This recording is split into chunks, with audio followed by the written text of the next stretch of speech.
Have you ever felt ignored by your own family? It's a quiet kind of pain, isn't it? Not loud, not dramatic, just a slow ache when the people you've stood by for years begin to tune you out. You try to speak, they don't listen. You try to explain, they roll their eyes. And when you finally raise your voice, hoping they'll understand, they pull even further away. It's heartbreaking, because this is your family. The people you've cooked for, prayed for, cried for. And somehow, somewhere, the respect started to fade. But you're not ready to walk away. You still care. You still hope. So what do you do when being angry only makes things worse? In this video, we're going to explore something few people ever teach. How to respond when your family disrespects you, without yelling, without begging, and without losing yourself. These 8 strategies are quiet but powerful. They'll help you reclaim your sense of self and restore dignity to your relationships, starting from within. And don't miss the final tip. It might just shift the way you move through every connection in your life. Let's begin together. Number 1. Emotional distance that commands respect. When we feel disrespected by the people we love, especially by family, our first instinct is often to react. We try to explain ourselves, hoping they'll understand. We raise our voices, thinking maybe then we'll finally be heard. We bend over backwards, giving just a little more, hoping this time they'll appreciate it. But here's the truth. None of these reactions truly bring the respect we seek. In fact, they often reinforce the very behavior we're trying to change. What quietly shifts the dynamic, often more than any confrontation, is emotional distance. Now, I want to be clear. This isn't about shutting people out or growing cold. It's about taking a gentle but firm step back, not to punish but to protect your peace. When you stop chasing after validation, when you stop making excuses for others' behavior, something powerful begins to happen. You begin to center yourself, and that alone changes everything. Imagine this. You're always the one who listens, who gives, who shows up, and yet somehow your words are interrupted. Your time is assumed. Your presence is taken for granted. That ache of invisibility is not in your imagination. It's real. But fixing something that others don't see as broken becomes a lonely road. So instead of trying harder, you begin to step back, just enough to let them feel the absence of your constant effort. You still show up. You're still warm, still kind, still you. But you no longer overextend. You don't answer every call immediately, especially if it only comes when they need something. You don't rearrange your life for those who never say thank you. You stop offering help that's met with expectation instead of gratitude. This quiet shift, it speaks louder than any speech ever could. I remember an older gentleman, let's call him Richard, age 71. He'd been driving his daughter and grandchildren everywhere. School, doctor's visits, the grocery store. Never once did he complain. But over time their appreciation faded. His kindness became routine, expected. One day when he gently expressed his hurt, they brushed it off, told him not to be so sensitive. So he stopped offering. No anger, no lecture, just a quiet return to his own rhythm. It didn't take long for the silence to be felt. And the next time they needed something, they asked differently, with more respect and less assumption. That's the power of loving detachment. It's not a withdrawal of love, it's the drawing of a boundary, a soft line that says, I am here, but not at the cost of myself. Because the truth is, when love is given endlessly without pause or acknowledgement, it begins to disappear in the eyes of others. People stop noticing what they're constantly receiving. But when you step back, even just a little, it allows space for gratitude to return, for respect to grow, for others to realize what your presence has truly meant. And perhaps more importantly, it allows you to breathe, to rediscover your own value separate from how others treat you. This is what emotional distance gives you. A renewed sense of calm. A chance to see yourself clearly again, not through the lens of people-pleasing, but through the lens of quiet self-respect. And when you begin to live from that place, not from bitterness or frustration, but from grounded inner peace, others begin to notice. They start to listen differently. They begin to treat you differently. Not because you demanded it, but because you stopped making it so easy to overlook you. Sometimes the strongest statement you'll ever make is the one spoken through stillness. Number 2. The quiet strength of silence. There's a particular kind of sting that comes when a family member says something dismissive. A sarcastic comment, a thoughtless jab, or one of those veiled remarks that's meant to sound like a joke, but lands more like a wound. In those moments, it's natural to want to respond, to defend yourself, to explain, to correct the story they've twisted. But more often than not, trying to argue or explain only adds fuel to a fire that didn't need to be lit in the first place. Here's what most people don't realize. When you react emotionally to a disrespectful comment, you show that it landed. You reveal where your buttons are. And even if it's unintentional, some people will keep pressing them because they've learned that it works. But there's another way, one that takes more self-control but yields far greater respect. It's the way of silence. Not a defeated silence. Not a bitter one. But a still, intentional kind of silence that says without a word, "I heard you. I just won't dignify that with my energy." Silence is not weakness. Silence is clarity. And in families, where roles are often unspoken and long held, silence has the power to interrupt unhealthy patterns that have gone unchecked for years. When someone makes a cutting remark and you go still, when you don't flinch, don't argue, don't even frown, but simply pause, look at them briefly, then shift your attention back to your plate, your tea, your book, that silence becomes the loudest thing in the room. It makes people notice. It makes the moment heavier. And that weight, that absence of response, often plants the first seed of reflection. There was a woman I once met, let's call her Carol, age 72. Every holiday dinner, she'd be the target of little jokes.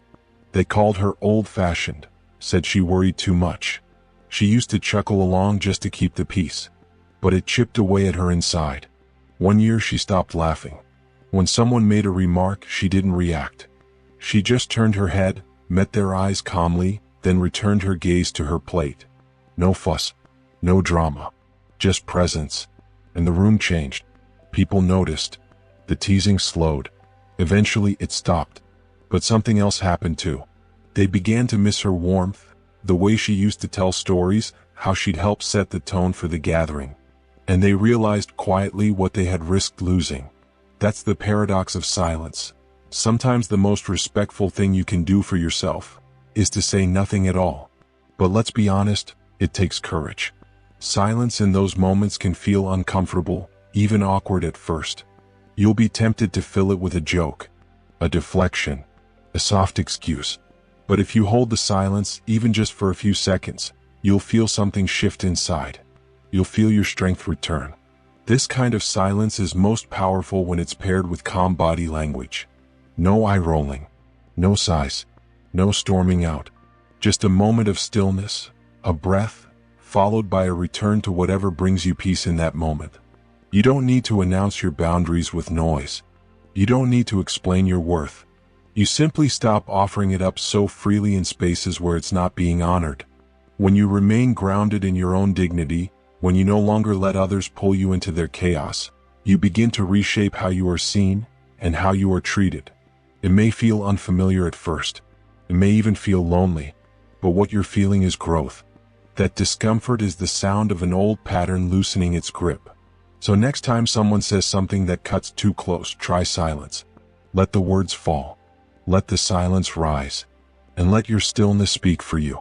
If this message speaks to something in your heart, I invite you to pause and type number 2 in the comments. Let me know you're still with us, still listening, still growing. And if you haven't yet, I warmly encourage you to subscribe and click the little bell so you'll never miss a new reflection. Your support allows us to continue creating this safe, gentle space, a place to explore what it means to be seen, valued, and strong in quiet, grounded ways. Now, take a breath with me, and let's move on to the next insight. Number 3 is coming, and it may just shift how you show up in every conversation from here on out. Number 3. Small boundaries, big shifts. One of the most quietly powerful ways to restore respect in your family, perhaps the most overlooked, isn't through confrontation or demands. It's through boundaries. But not the kind that come with grand declarations or drawn-out arguments. No, these are quiet boundaries, woven gently into everyday moments. Soft lines that say, This is where I begin. And this is where I no longer allow myself to be diminished. Too often when people think of setting boundaries, they imagine shouting matches or cutting ties. But real, lasting boundaries don't come from drama. They come from calm, consistent self-respect. And they start small. A boundary can be as simple as deciding you won't answer your phone after 9 p.m. Not because you're angry, but because your rest matters. Your peace matters. A boundary might sound like, I'm not available this weekend. Not followed by excuses. Not defended. Just offered with calm clarity. Because boundaries aren't about changing others. They're about changing what you allow. You'd be amazed at how those small choices begin to shift the way others treat you. I once met a gentleman named John, 79 years old. Every year he attended every family gathering. Even when the dinners were filled with bickering. Even when the jokes came at his expense. Even when he left feeling drained and diminished. But one year he quietly declined the invitation. No dramatic reason. No explanation. Just a polite RSVP, not this time. And something interesting happened. His absence landed. It wasn't met with anger. It was met with curiosity. They missed him, not just physically but energetically. And for the first time his family began asking what it might take to make those gatherings feel good for him too. That is the quiet impact of a boundary. It doesn't have to be loud to be heard. It just has to be lived. If you say you're no longer available at a certain hour, don't make exceptions. If someone speaks to you in a tone that crosses your line, excuse yourself gently. Don't return to the conversation until it shifts. These aren't acts of rebellion. They're acts of self-care. They're how you teach others, not by telling but by showing how you deserve to be treated. And over time, even the most dismissive person in your life begins to feel it. Your energy, your time, your presence, they realize these are not automatic entitlements. They are privileges. But here's something else boundaries offer, maybe even more important than what they teach others. They remind you that you are not helpless. Even when others don't change. Even when apologies don't come. Even when kindness isn't returned, you still have the power to choose how you move through the world. You have options. You have say. You have the right to protect your dignity with grace. And the moment you begin to honor yourself in these small but steady ways, something remarkable shifts inside you. You stop waiting for others to see your worth. You stop hoping someone else will draw the line for you. You become the one who says, this is enough. This is what respect looks like. This is how I live now. And when that happens, you stop seeking respect and start commanding it, not through force, but through presence, through a life lived with quiet, unwavering self-respect. Number 4, letting your actions speak louder than your words. When someone in your family disrespects you, especially after all you've given, it's only human to want to explain. You might catch yourself thinking, if they only understood how much I've done, maybe then they'd treat me differently. You may feel the urge to defend your value, to remind them of all the times you showed up, supported, gave, and stayed. But here's a truth that's difficult, yet freeing. When someone has already made up their mind to overlook your worth, your words often fall on closed ears.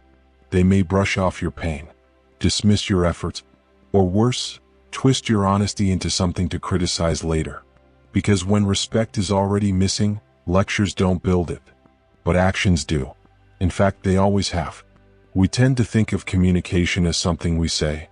But in families, where patterns run deep and assumptions run even deeper, it's not your words they watch. It's your habits. It's the way you stop picking up the pieces after every mess. The way you quietly step out of a conversation when the tone turns sharp. The way you no longer remind them to call or make the effort they stopped reciprocating. These changes may feel small, but they're not. They're a shift in energy. And that shift is often what plants the first seed of respect, in a place where only expectation used to grow. Let me tell you about a woman I once met. We'll call her Margaret, age 81. For decades, Margaret was the glue that held her family together. When her adult children argued, she mediated. When birthdays were forgotten, she planned last-minute gatherings. She was the peacemaker, the planner, the emotional caretaker. But little by little, she began to feel the cost. Her kindness wasn't just unacknowledged, it was expected. And when she tried to express how she felt, she was met with vague apologies and quick dismissals. So one year Margaret stopped explaining. She simply stepped back. She didn't bring up her own birthday. She didn't organize a thing. And when no one noticed, she spent the day quietly with a neighbor. A walk, a cup of tea, a moment of peace. No drama. No guilt trip. No lecture. But her absence, not just her physical absence, but her emotional withdrawal, was felt deeply. And it changed the dynamic. Not because she told her family what to do, but because they felt what she had always been doing, only when it was no longer there. That's the power of quiet action. It doesn't demand. It reveals. When you live your boundaries instead of explaining them, people begin to notice. When you choose dignity over defensiveness, others feel the difference. And when you stop chasing respect, you begin embodying it. There's no need to explain why you're doing less. There's no requirement to justify why your time now goes to people who value it. The ones who truly care, they'll notice, they'll adjust. And the ones who don't? Well, perhaps they were never really listening in the first place. And here's the most beautiful part. When you stop trying to convince people to treat you well, you free up your energy to start living well. You stop asking, why don't they see me? And you begin asking, what else could I do with this energy today? That question, asked with sincerity and courage, is what begins to shift your life. From reactivity to leadership. Not leadership over others, but over yourself. The kind of leadership that walks taller, speaks slower, and commands attention, not by demanding it, but by being grounded in self-respect. No raised voice, no long speeches, just quiet strength, and a life that reflects the respect you've always deserved. If this message spoke to you, if you've ever found yourself explaining, over-explaining, or simply giving too much, and this idea of quiet change resonates, I'd love to hear from you. Comment number 4 below to let me know you're still here, still growing, and still holding space for your own dignity. And if you haven't already, consider subscribing and turning on the bell icon, not just so you don't miss the next chapter, but so you can keep nurturing this calm, steady strength with us. Your presence here matters. Your journey matters. And your support helps us keep creating content that's not just informative, but soulfully supportive. Now, let's move on to number 5. Number 5. Self-respect routines that quietly redefine you. When you've spent a lifetime caring for others, showing up, stepping in, saying yes even when you were tired, it becomes second nature. Almost invisible. So invisible, in fact, that others forget the depth of what you've given. And over time, if we're not careful, we forget it too. It's one of the quiet heartbreaks of life. Being there for everyone only to find yourself overlooked, or worse, treated as if your presence is owed, not appreciated. But here's a truth worth remembering. Respect doesn't begin with others. It begins with how you show up for yourself. That's why, when you're no longer being treated with the kindness or regard you deserve, one of the most powerful things you can do is not to confront, not to complain, not to retreat, but to gently turn your focus inward. Not with drama, not with declarations, but with small, steady routines, the kind that whisper, I matter. You might begin by choosing clothes in the morning that make you feel confident, not to impress, but because you want to walk through your day feeling put together. You might start eating your meals at the table, slowly and intentionally, instead of in front of the television. Not for guests, but for the quiet dignity of nourishing yourself with presence. You might tidy your space, light a candle, open the curtains, not because company's coming, but because peace is welcome here. It could be a short daily walk, a book that stretches your mind, a playlist that stirs something joyful inside you. These aren't indulgences, they're declarations. They tell your soul, you still matter. You always did. I once met a gentleman named Walter, 85 years old. He had spent most of his life taking care of others. First his children, then his grandchildren. Always available. Always putting their needs first. And when his family began treating him like he had nothing left to offer, brushing him off, speaking over him, he didn't lash out. He simply began caring for himself again. He got a fresh haircut. Started going to a weekly class at the community center. Bought himself a good coat. Took long, unrushed walks. and something subtle but profound began to shift. His energy. He smiled more. He carried himself differently. And soon the people around him did a double take. His family noticed. They didn't say it out loud, but their tone softened. They asked for his opinion again. Listened a little longer when he spoke. Not because he demanded their attention, but because he stopped looking like someone who had given up on himself. That's the quiet magic of self-respect.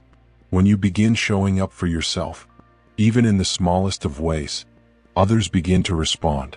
Not because you force them to, but because your very presence starts to feel different, fuller, firmer, lighter.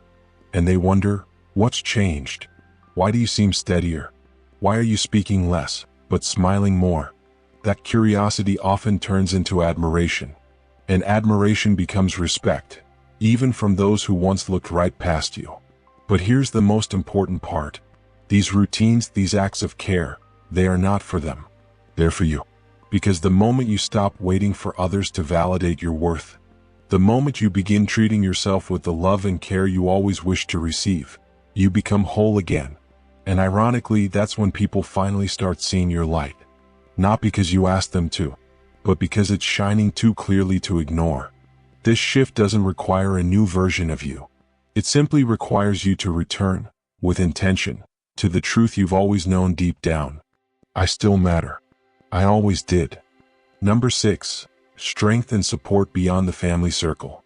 When respect starts to fade within your own family, it can feel like the walls of your world are quietly closing in. These are the people you were supposed to lean on. The people who, in another season of life, may have leaned on you.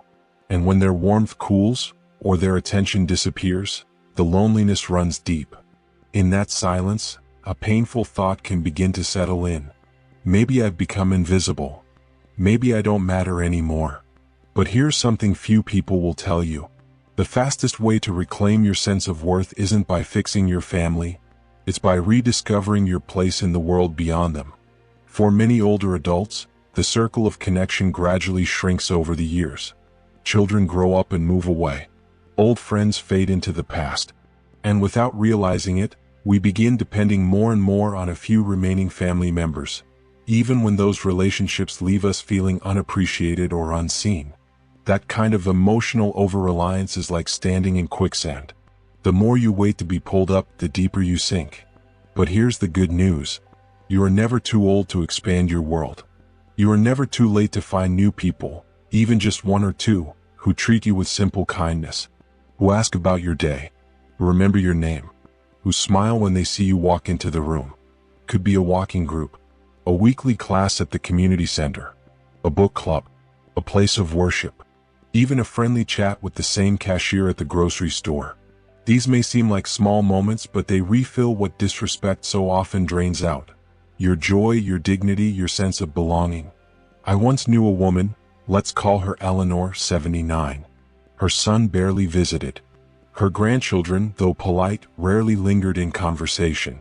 For a long time, Eleanor simply faded into the background of her own life. But one day she took a quiet step. She signed up to volunteer twice a month at the local community kitchen. Not because she had abundant time or energy, but because she needed to feel useful again. To be around people who looked her in the eyes and saw more than an aging figure in the corner. And something remarkable happened. Her laughter returned. She stood a little taller. And when her son eventually did stop by, he paused and said, "You seem different, Mom." She was. Because her life had grown wider than just his opinion. That's the power of support beyond the family circle. It doesn't replace the people you love, but it reinforces who you are. It reminds you that your voice still matters, that your experiences have meaning, that the wisdom you carry is not lost. It simply needs a space where it's heard. When your identity becomes too tightly bound to those who don't see your value, it's easy to start doubting your own. But when you place your energy where it is welcomed, something begins to rebuild inside of you, quietly, steadily, and without apology. And here's a powerful truth. When your family sees that you're no longer waiting for their attention, that you've created a life where your joy isn't dependent on them, they often begin to see you differently. Not because you forced them to, but because your confidence has returned, not from confrontation but from connection. You've rerouted yourself. You've remembered your worth. And you've shown, just by living fully again, that love is not limited to where you began. It's found wherever you are truly seen. If you're still watching and this message spoke to something you felt in your own life, please comment number 6 below to let me know you're here. And if you haven't yet, I invite you to subscribe and turn on the notification bell, so you'll never miss a video that supports your growth, your peace, and your quiet strength. Your presence here means more than you know. Thank you for walking this path with me. Now, let's move forward. Number 7. Seeing disrespect through a wiser lens. When someone in your family speaks to you harshly, cuts you off, mocks your efforts, or simply treats you like you don't matter, can feel like a blow to the heart. And the mind, being what it is, quickly begins its quiet spiral. What did I do wrong? Did I fail them somehow? Is this what I deserve after all these years? But here's a truth that grows clearer with age. People don't always speak from truth. They often speak from pain. Their tone, their words, their coldness. Many times these are not about you. They're about something they haven't healed in themselves. And when you become the closest one standing, the safe one, the dependable one, you unintentionally become their outlet. This is not kindness. This is not fair. But it is sadly common. So how do we respond? Not by blaming ourselves, not by firing back, but by stepping into a different kind of awareness. One that says, this may be directed at me, but it does not belong to me. I once met a woman, we'll call her Linda, 82. Her daughter had grown increasingly sharp over the years. Dismissive, cold, impatient, especially when Linda asked questions or offered advice. For a long time, Linda took it personally. She questioned herself, doubted her value, until one day, after a particularly tense phone call, she sat quietly and asked a different question. What must be going on inside her to speak that way to her own mother? And just like that, Linda's heart softened, not in a way that excused the behavior, but in a way that released her from owning it. She realized her daughter's tone said more about her daughter's state of mind than it ever said about her own worth. That shift changed everything. Linda stopped over-explaining. She stopped trying to win her daughter's approval. She began responding with calm pauses instead of explanations, and in doing so, she reclaimed something precious: her emotional freedom. Because here's what happens when you see hurtful behavior through a wiser lens. You begin to separate what is yours to carry from what is someone else's burden they've tried to place on your shoulders. And in that space, peace returns. You may still feel sad. You may still long for closeness, but you'll no longer be trapped in the false belief that their treatment of you defines your value. It doesn't. In fact, the more clearly you see this, the less reactive you become. And eventually, often without a single word spoken, others begin to feel it too. They sense they can no longer draw you into their storms. And so, they stop trying. Number 8. Choosing peace over permission. One of the most liberating moments in life is when you stop waiting for permission to rest, to be respected, to feel whole again. Especially in families where love has become tangled in guilt, silence, or distance. It's easy to fall into a quiet waiting room of the soul, waiting for someone to acknowledge your pain, waiting for the apology that never comes, waiting for them to finally see you. But here's the truth, and it may be the most important one of all. You do not need anyone's permission to live in peace. Not your children's, not your siblings, not even the permission of your younger self who still aches to be understood. You are allowed to choose peace, even if no one else thinks you've earned it. Peace is not something others grant you. It's something you decide to give yourself. And that decision, when made from the deepest part of your being, becomes the foundation of a life that is no longer dictated by resentment, but guided by quiet joy. I once met a man named Henry, 83. He had spent decades trying to hold his family together. Through illness, through divorce, through the silent weight of everyone else's expectations. He rarely spoke up for himself. He gave and gave and gave, until he realized something. No one was going to hand him the peace he longed for. He had to claim it. Gently, quietly, without fanfare. So he did. He began waking early and sitting by the window with his coffee, Not to plan for others, but just to breathe. He stopped engaging in arguments that always circled back to blame. He started painting again after 40 years. He lit a candle at dinner even when he ate alone. And slowly that waiting room dissolved. Because peace had never been on the other side of someone else's change. It had been within him all along. So here's what I want you to remember. Choosing peace isn't a retreat. It's a return to your own center. To the version of yourself that existed before the criticism, before the silence, before the disappointments. You are not selfish for stepping back from people who hurt you. You are not cold for protecting your well-being. You are not too sensitive for wanting to be treated with basic human kindness. You are wise for learning that peace is more valuable than approval.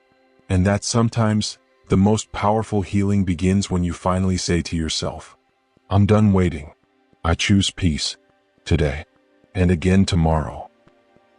Final thoughts. The quiet return to yourself. You don't have to raise your voice to be heard. And you don't need anyone's approval to live a life rooted in dignity. Sometimes the most powerful transformations come not from bold declarations, but from small, steady choices made in silence. Every time you step back instead of chasing someone's approval, every time you choose stillness over self-defense, every time you invest in your well-being, not for show but for your own peace, you are sending a quiet, unshakable message to the world. I respect myself, whether you do or not. And something remarkable begins to happen. Not right away, not always loudly, but slowly the people around you begin to notice the shift. Your energy changes. Your presence feels different. And without confrontation, your relationships begin to reflect that new inner clarity. This is not about becoming hard. It's about becoming whole again. So if this message found you at the right time, I invite you to share it with someone who might need it too. You never know whose heart is quietly aching for this kind of reminder. And if you haven't yet, please consider subscribing and tapping the bell, so you'll receive more reflections like this. Gentle truths to support your strength, your healing, and your next chapter. Until we meet again, stay grounded, stay steady, and remember this. Your worth is not something others decide. It's something you finally reclaim. And it was never up for debate. If this message resonated with you, please leave a comment below with the words, I choose peace. So I know you're here walking this journey with me. And if someone in your life might need this message too, please share it with them. Sometimes the right words at the right moment can ease a hurt that's been carried in silence for years. If you haven't already, I warmly invite you to subscribe and turn on notifications so you'll never miss another video that supports your growth, your healing, and your quiet strength. Thank you for listening. Thank you for still choosing to show up, with courage, with tenderness, and with your whole heart.